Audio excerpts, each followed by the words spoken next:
যার ধৈর্য আছে, সবর আছে, আল্লাহ সুবহানাহু ওয়া তাআলা তাদের ব্যাপারে বলেছেন ওয়াবাশশিরিস সাবিরিন, তাদের জন্য সুসংবাদ। ধৈর্য এটা এমন একটা ইবাদত, অনেকে মনে করেন যে এটা তো নামাজ রোজার মতো ইবাদত না।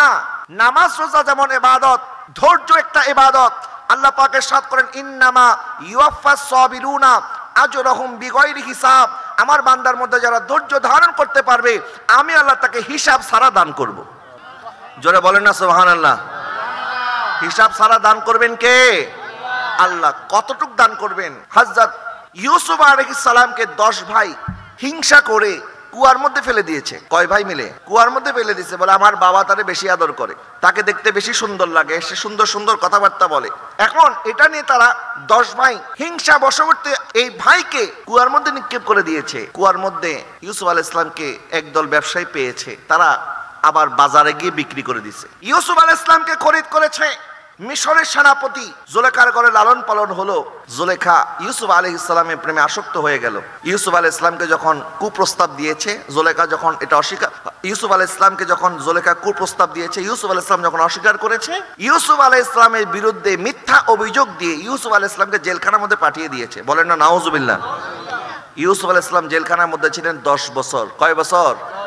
আল্লাহ পাক ইরশাদ করেছেন ফা ইন্না মাআল উসরি ইউসরান ইন্না মাআল উসরি ইউসরা, নিশ্চয়ই কষ্টের পরে সুখ আছে, কষ্টের পরে সুখ আছে। রাত যত গভীর হোক, রাতের অন্ধকার ভেদ করে দিনের আলো আসবে কিনা বলেন?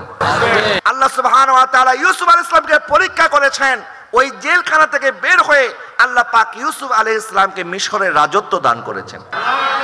প্যারে হাজরিন, হযরত ইমাম বুখারী রাহমাতুল্লাহি আলাইহি, নাম শুনেছেন না ওনার? কেন? কারণ উনি এমন একটা কিতাব রচনা করেছেন, নবীজির হাদিসগুলি একত্রিত করেছেন। আসাহুল কুতুব বাদা কিতাবিল্লাহ, এই কোরআনের পরে পৃথিবীর মধ্যে সবচেয়ে সহিহ কিতাব, ওই কিতাবের নাম সহিহ বুখারী। ইমাম বুখারী রাহমাতুল্লাহি আলাইহি সারা জীবন আমার নবীর হাদিসের খেদমতে জীবন ব্যয় করেছেন। সুবহানাল্লাহ বলেন না। তো উনি এত বড় আলেম, উনি যে এত বড় আলেম এটা পৃথিবীর সমস্ত মানুষ জেনে গেছে, উনি অনেক বড় আলেম। তো ওনার এলাকা যেটা বর্তমান উজবেকিস্তান, ওখানে ওনার মাজার শরীফ আছে। এই উজবেকিস্তানের বাদশাহ যিনি, তিনি ইমাম বুখারীকে বললেন আমার ছেলেকে আপনাকে পড়াতে হবে। ইমাম বুখারী রাহমাতুল্লাহি আলাইহি বললেন আমি এই কাজ করতে পারবো না, কারণ আমার তো আরো অন্যান্য ব্যস্ততা আছে। উনি হচ্ছে ইমাম বুখারী, উনি কি বাদশার ছেলেকে পড়ানোর জন্য ওনার সময় আছে?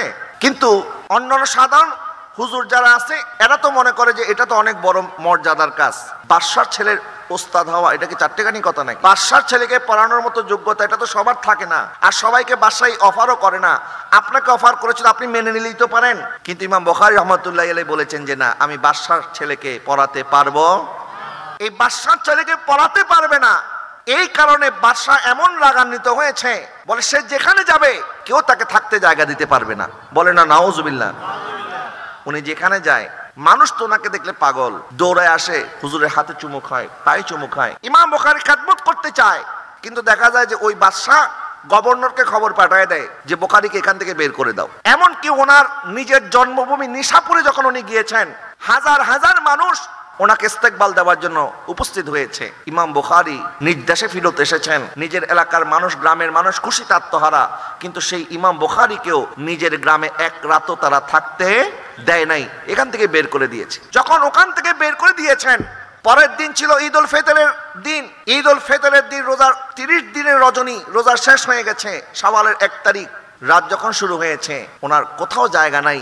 রাস্তার কিনারে ওনার একজন খাদেম একটা তাঁবু টানায় দিছে। ইমাম বুখারী বলতেছে আমি তো আর পারতেছি না, কারণ এক এলাকা থেকে আরেক এলাকা, এখান থেকে এখানে, আমি কোথাও গিয়ে শান্তি পাচ্ছি না। যেখানে যাচ্ছি সেখানেই আমাকে এলাকাবাসী তাড়িয়ে দিতে বাধ্য হচ্ছে, এলাকা থেকে আমাকে তাড়িয়ে দিচ্ছে।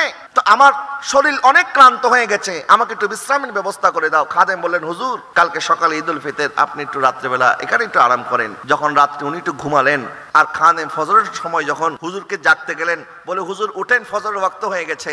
যাওয়ার পর দেখে ইমাম বুখারী দুনিয়া থেকেই চলে গেছেন। ইন্না লিল্লাহি ওয়া ইন্না ইলাইহি রাজিউন। আমাকে বলেন ওই সময় উজবেকিস্তানের রাজা বাদশার নাম আপনারা কেউ জানেন না, কিন্তু আজকে আমাদের ছোট্ট বাচ্চারা ইমাম বুখারীর নাম জানে। কথা বলেন না ঠিক কিনা? কত রাজা বাদশা আসছে গেছে, কারণ আমরা বলতে পারবো না, কিন্তু ইমাম বুখারীর নাম এখনো আছে না নাই? এটা হচ্ছে সবরের পুরস্কার, ধৈর্যের পুরস্কার।